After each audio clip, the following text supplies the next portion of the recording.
Thunder Live on FanDuel Sports Network, presented by Toyota. Let's go places. It sure is good to be home, and the Thunder felt all of that comfort with a 126-102 victory over the Golden State Warriors tonight. Got out to a strong start and just kept the foot on the gas. Shai Gilgeous-Alexander, a monster night for him. The ball was humming all over the court. The blender was going offensively. And how about Chet Holmgren with a 23-point, 11-rebound double-double, and the Thunder advances to 11-1 on the season. Hey everybody, welcome back inside of Paycom Center and into Thunder Live. I'm Paris Lawson alongside the Thunder's very own Royce Young. And Royce, to start this game, in the pregame show, we talked about how difficult it was going to be to contain the Golden State Warriors, a very potent offensive team with a whole lot of names you can run down on the list of guys who can fill it up. But it felt like from the very outset of this game, the Thunder kept all of the Warriors quiet and kept it through 48 minutes. Yeah, the Thunder did a tremendous job, not just on the ball, but their help side defense. Yeah. And, you know, you're looking at this box score, and there's a lot of impressive players tonight for the Thunder.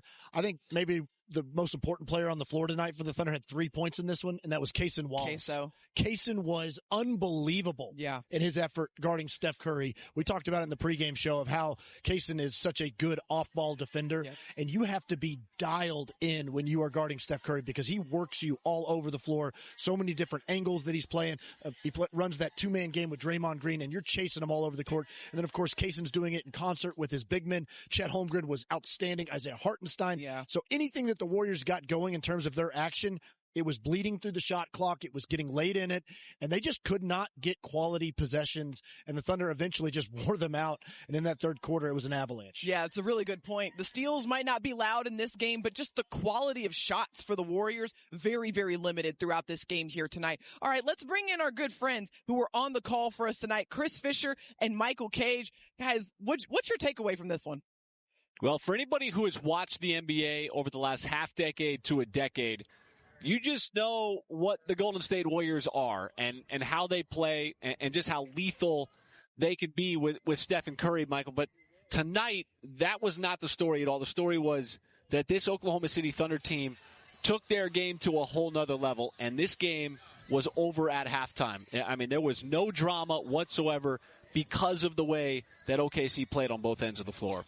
Well, you know, you're coming off a big, long road trip. You say, all right, there's got to be some kind of, droppage or, a little bit loss of power. Not tonight. I thought that they played from the start. They did everything right. They kept the Warriors out of transition.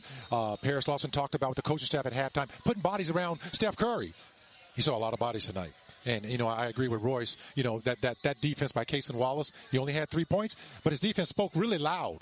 And then you just start going down the line. Shai was just doing Shai things. I mean, anytime a guy has a perfect night, he goes 9 for 9, and he's taking threes. Yeah, man, that's hats off to him. You can give that guy a game ball. But everybody did their part. I thought the bench was sensational. They had 25 points at halftime. And in that third quarter where you score 44 points, come on, man, 44 points in any quarter in the NBA, man, that's going to put you up on that scoreboard. And I thought that really took the wind out of the sails of the Warriors, and they were really trying to play catch-up the rest of the game after that. Team defense, team offense, things were flowing, and as Chet Holmgren said to Nick Gallo after the game, it makes basketball look easy. It's not supposed to be that easy, but when you play the way that the Thunder played tonight, full throttle, you're going to beat a good team like Golden State. Yeah, the Thunder put on an absolute masterclass in this one, made it look effortless. Chris and Michael, thank you so much. We appreciate you as always. I love everything that they talked about because truly the defensive end of the floor for Oklahoma City absolutely dialed in. The offensive end of the floor absolutely humming. And the best part about all of this is the Thunder didn't have to ease into this game. They typically say that the first game back at home after a long road trip can typically feel like another road game. Not in this case for Oklahoma City. So let's go ahead. Let's roll the tape and take it from the top. Let's see how this game unfolded. For Oklahoma City, the shots were falling early on. Man, Chet, Mike Cage talked about it. Chet, 9 for 9 in this game, a perfect game. He was just tremendous all over the court. And one of the things about Chet, too, is a lot of the things that he's doing out on the court, he had a loud offensive statistical tonight. He is so impactful all over the floor in so many ways that the statistics don't even show. But, I mean, it's nice when the stats reward you, and you're seeing a piece of what makes Chet so dynamic to go 9 for 9 from the floor, 2 of 2 from 3. He's only one of, I think, 7 NBA players with a 20 and 10 game with those kind of numbers. But, the Warriors, of course, as they were talking about, as Fish and Cage were talking about, they're going to press you and they're going to make you feel some of their offensive ability. They're going to hit shots, but it's about the determination to be unfazed, Paris, and just continue playing ball. Yeah, that three-pointer you saw from Steph Curry a couple of possessions ago, his only three of the game, and it came in the first quarter. And this is really emblematic of the type of game that Oklahoma City played today. Great defense. It led to a stop, and then you get out on the break and you make a great shot. And then there were 6 and 1s in this game, and Shai Gilgeous-Alexander was responsible for a good chunk of them. SGA, typically terrific as he so often is. He just foot on the gas, and he's so good, Paris, at sensing moments and understanding how to take advantage of them. But and there's another and one on the Warriors side of things. But that's where Jimmy Butler could be so dangerous. He's one of the best in the NBA at getting to the free throw line. This pass by SGA, I don't know how he found AC through the noise right there. I couldn't even tell that he was passing it to AC. That was an incredible find by SGA. We've seen his playmaking really improve, and this was kind of a theme too. Steve Kerr was really trying to engineer, hit some energy for his team. Draymond Green picked up a technical early in this one. And you could just see the Thunder were kind of dissecting the Warriors, really just dismantling their defense and making Golden State look not very good at different times of the game. And you saw going into the second quarter, the Thunder had a decent lead, but this is where the avalanche came on for Oklahoma City. They would only allow 19 points for the Warriors in the second frame. I love that hit ahead from Chet right there. That is simple stuff. I'm sure Steve Kerr is yelling at his team about their terrible transition defense right there, but Chet was pulling down a rebound, pushing it up the floor, and then the hit ahead pass to AC in the corner for a rhythm three. And then I love Isaiah Hartenstein going right at Draymond Green. That's a great defensive player in Draymond Green right there. And iHeart doing what we've seen so much of him. And then this element of iHeart that we're seeing more and more. That is beautiful basketball right there. The back cut from AC and the find from Hart. Those are two very high IQ players connecting on a high IQ play. The Warriors, they're going to try to make some noise. There's a three in the corner from Buddy Hield. Not enough for the Warriors to really make any sort of noise in this game. Yeah, the second quarter, that's where the Thunder really just kind of established themselves in this game. And, there's different times where Oklahoma City can really kind of sense blood in the water, it feels like. And this was second quarter. You could feel that the Thunder kind of had the Warriors on the ropes. This was a great physical play by Chet to go up and dump through traffic again. Just a fantastic night for Chet. Great find from SGA. And you can see those areas where the Thunder are continuing to grow. And then, like we talked about, Paris, an avalanche in the fourth quarter. The offense with 44 points, the defense stacking stops. Oklahoma City just taking advantage of it. There's the 3 points from Cason Wallace. There it is. Find from SGA. Again, does not tell the story of the impact that Caso had on this game. Yeah, 3 straight assists to start the third quarter for Oklahoma City. And that ball movement, it just kept the Warriors a step behind the entire night. Connections like that just kept piling on over and over and over again for Oklahoma City. Yeah, that find from Chet. That was high IQ stuff from Hartenstein to kind of seal a smaller defender. Really smart play from Hart. And then another beautiful find. Just the continuous ball movement, the continuous player movement.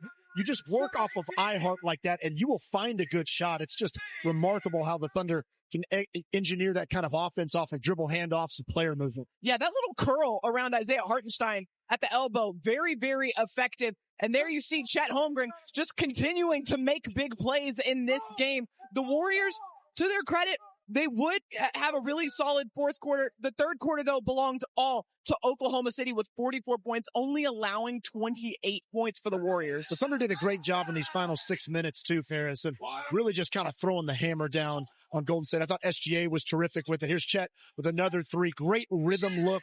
Just beautiful shot. That's the kind of stuff you want.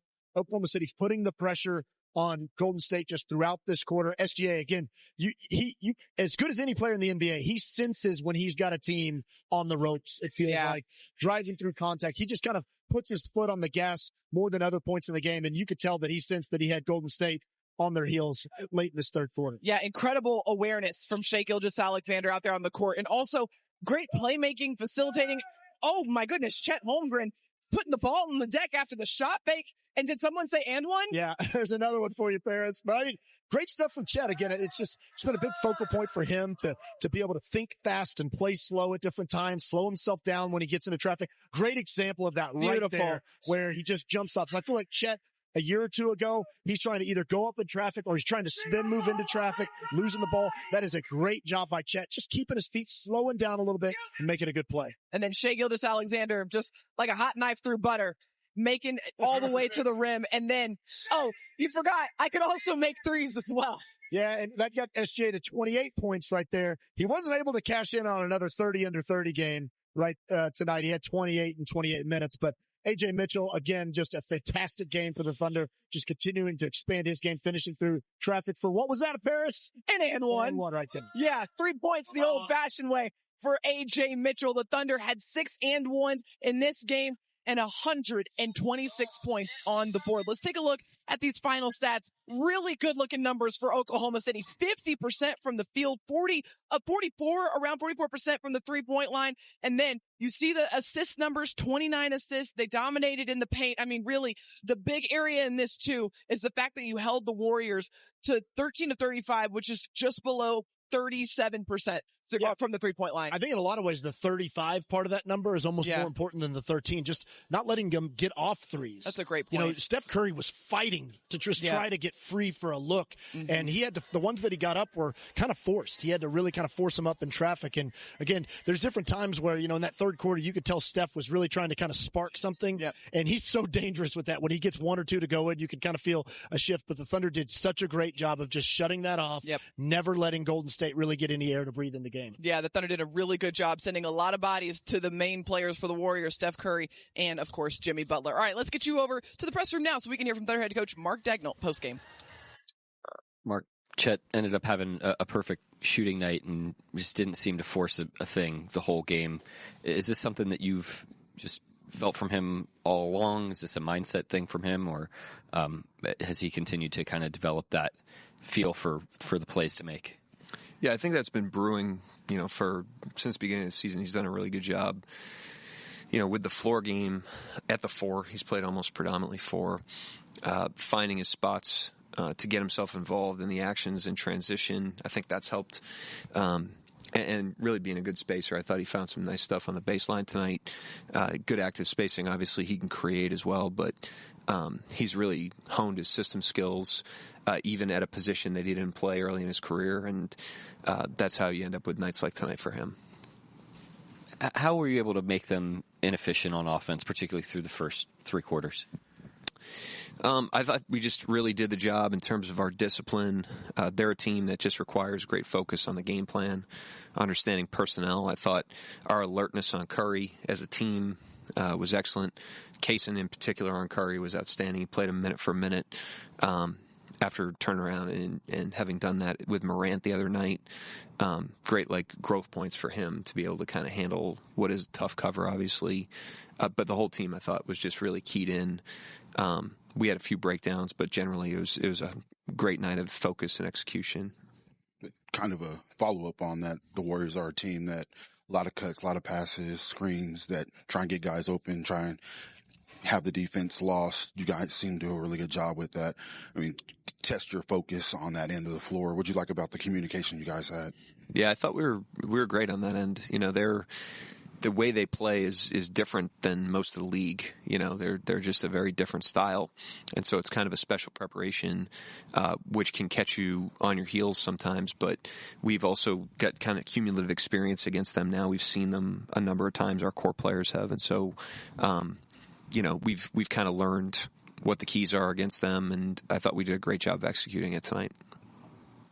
The third quarter, you guys are just flowing offensively. Corner threes, dunks, 44 total points. What did you notice about the third quarter in particular? Yeah, I thought the third quarter exhibited great mental toughness on our part because when you're up by 19, you know, that's a hard, you know, situation to be in if you play the scoreboard, and it takes mental toughness to just stack the next possessions and stay focused on the game plan to that answer. And I thought at halftime we did a good job carrying out, you know, what we needed to do offensively and just making the simple plays to find the best shot collectively. And so to be up by 19 and then to win the quarter like we did, you know, I just thought showed really good maturity. Shai talks a lot about wanting to maximize the player that he's going to be. It's one thing to say it. It's another thing to show that he's actually putting forth the effort to do that. Like, what have you seen through these first handful of games that like shows that. Yeah, I mean, he's a great player, obviously, that has a real appetite to improve. You know, he just is not resting on anything that he's accomplished. He's accomplished a lot early in his career, which is admirable. It sets a great tone for the rest of the team, but he just continues to get better defensively, offensively, kind of as a floor general, as somebody that can manipulate a game with scoring, passing, nuances, and from a leadership standpoint. And he's kind of the total package with that stuff, but he doesn't see himself like that. He sees himself as a very unfinished product, and it shows great humility and appetite to improve. Yeah, Coach, you got iHeart putting up like 33 in, I think, 18 game a few games ago, followed by, I think 18 and 13 the game after that. Then you got Chet putting up 23 and 11 today. Can you just talk about what your front court's looking like right now? Where the switch was? They look a lot more aggressive. Is it something that you said? Is it something that they've said or like intentionally doing right now, or what? It's just kind of the cumulative effect of improvement. You know, it's nothing I said for sure. They play together. They have a great chemistry on the court together. They've played a lot of minutes together. That's been one of the things we've done in the second unit, is put them out there together, and they just continue to get better together. And the sneaky thing that helps us with that is Jay Will's play, because if you can't play Jay Will in the minutes that we play him, then we're not playing those guys together as much as we are. We're having to stagger them, and they're not in the second unit together. So it all works in unison, but the three of those guys have all, gotten off to a great start this season. You talked about Chet. I remember one of the early games, he kind of had a little hesitation on his shot. He kind of got that out of him. Looks like he's not necessarily rushing, but he's going to it like he knows what he wants to do. Sometimes the pass, sometimes the shot.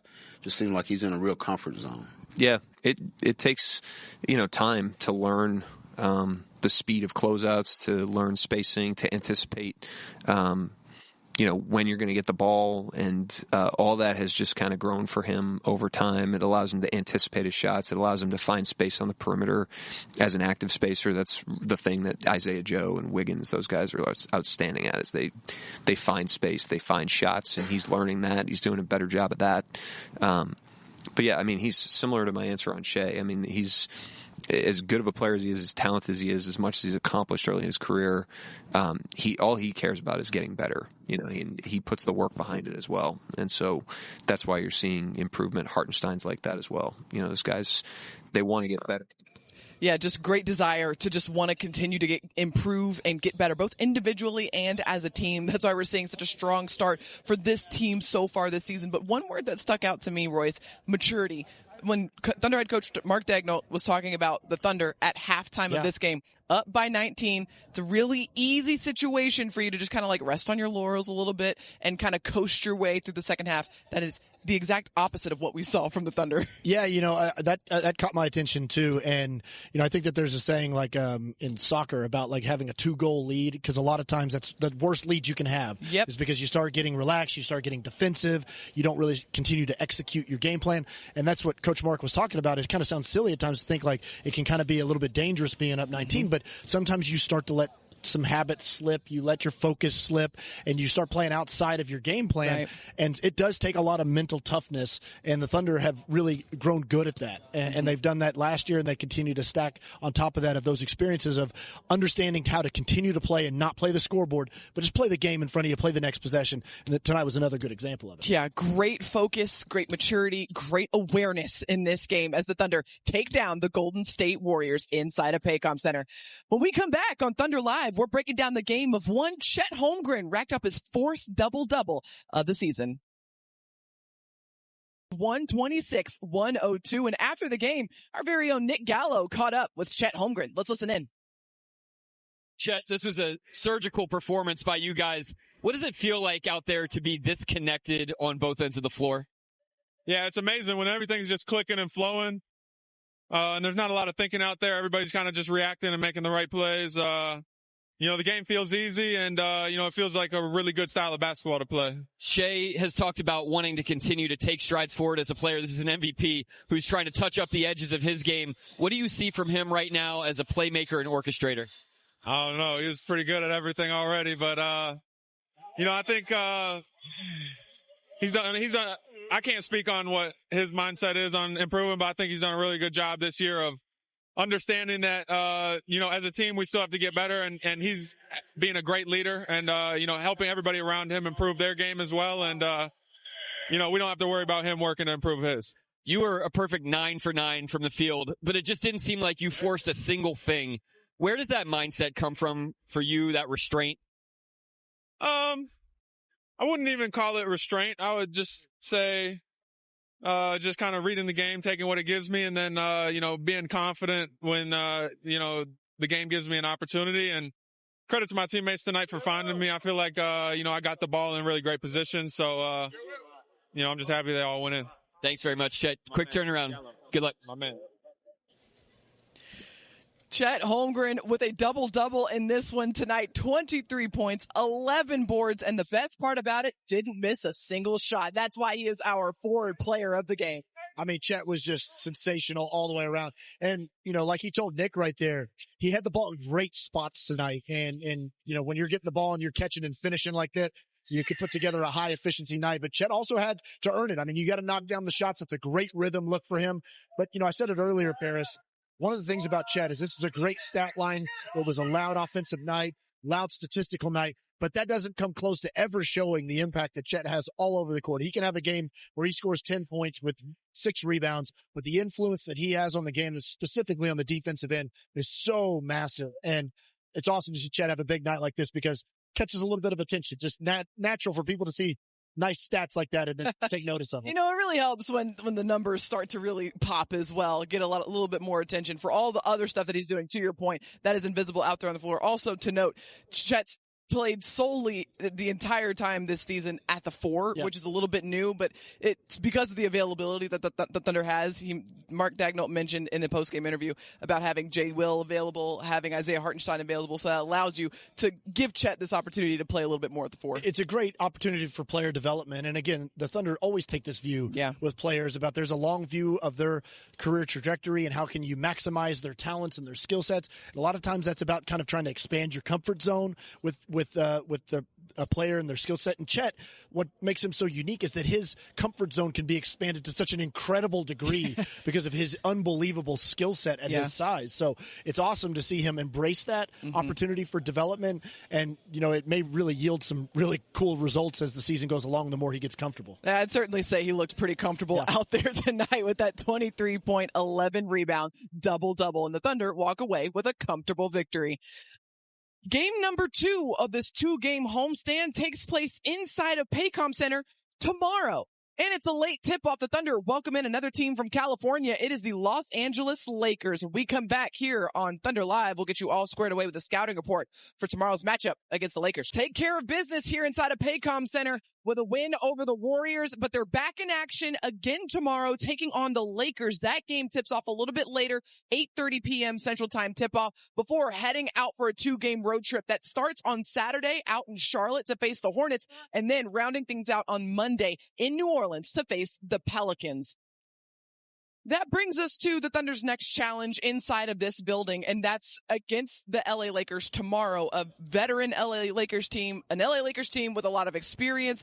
And whenever you talk about the Lakers, you kind of think of the fact that they've added Luka Doncic to their roster, a guy who is more than potent offensively. Yeah, and he's playing awesome this year. I think he's averaging 37 a game right now. He's, kind of one of those main engine type of players that's so difficult to handle. He really can engineer an offense in a lot of ways on his own. And, the way that he sprays the ball from side to side on the court, he can make a lot of different players dangerous on the court. And then Austin Reeves has been playing great as well. He really got it going second half of last year, really as a primary scorer in a lot of ways himself. He can really kind of run an offense. He's a great ball handler, creator, scorer. So 2 really difficult players to contain, and both of them pairs too big-time threats to get at the free throw line. Yeah, should be interesting for Oklahoma City, considering the Lakers are 5-1 on the road, been playing very well away from Crypto.com Arena. And here's Luka. He needs no introduction. One of those guys that you kind of just have to keep an eye on him everywhere he is on the court. Yeah, and he's one of those guys that you can feel it when he gets it going, kind of like Steph Curry tonight. You kind of got to try to shut it down to the best of your ability. And Austin Reeves has played a great complementary piece because of his ability. Look at his numbers right there. He's been out for the last few games, but Austin Reeves obviously has really found a footing as a really high level offensive player. He's very crafty, creative, takes bumps, and can kind of work himself to the free throw line a lot of different ways. But a really underrated driver and a really good shooter too. So I think this is interesting, Royce, because you go up against a team tonight like the Golden State Warriors, who are known for their ability to shoot the ball, shoot a lot of threes. J-Dub giving us the rap signal. I agree. It's bedtime. I thought he wanted a coach's challenge. So maybe review. Yeah. Look back over this game film. Yeah. It's a good one. What that's I just for said. Sure. I would. No. We're not going to do that. But the Warriors, they're known for shooting a lot of threes. And then you're going to welcome in a Lakers team tomorrow that's known for getting in the paint. Yeah. And that's going to be a really interesting balance going from the two very drastic different styles of play. A lot of wing size too. Yeah. I mean, they got big bodies and they want to play with a lot of physicality. And, the Lakers, for as kind of veteran as they can be, they're pretty athletic too in a lot of ways. So they're going to be a challenge for the Thunder, I think, in terms of challenging the Thunder's defense, but also offensively. The Thunder, it's what's so interesting about the NBA is Coach Mark was talking about what a weird challenge the Warriors present and how they're kind of a one of a kind type of team. Well, 24 hours later, you're flipping it around and playing somebody completely stylistically different than what you just faced. This is why adaptability is the number one key for Oklahoma City throughout the course of an NBA season. Another reason you have to be adaptable, well, the game tips off at 8:30 p.m. Central Time, which is a much later tip-off than we're used to here in Oklahoma City. But be sure to tune in 30 minutes early if you're going to watch at home, because me and Royce, we will get you started on Thunder Live at 8 p.m. That wraps up tonight's action here inside of Paycom Center on Military Appreciation Night. The Thunder with a dominant performance over the Golden State Warriors on the front end of this back-to-back. They're back in action, as we mentioned, tomorrow against the Lakers. Be sure to tune in. That game tips off at 8:30 p.m. Central Time, and Thunder Live will get you going at 8. Until then, thanks so much for tuning in. Have a great rest of your night.